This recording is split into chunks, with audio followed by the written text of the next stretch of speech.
పసిపాపమనన్న ప్రతి మనిషిలోనూ పరమాత్ముడున్నాడని, వాడు పరిశుద్ధుడవుతాడని, గోళీల ఆటల్లో కొండంత సత్యం చాటావు ఓ సాయి, మమ్ము సాకావు మా సాయి. వాసనలు వేరైన వర్ణాలు ఎన్నైన పూలన్నీ ఒకటంటివి, నిన్ను పూజించ తగునంటివి.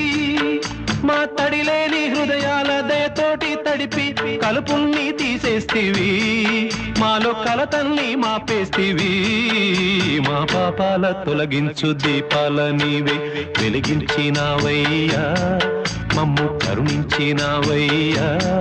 జన్మ జన్మాల పుణ్యాల పంటల్లే నిన్ను దర్శించినామయ్యా, మేము తరించినామయ్యా.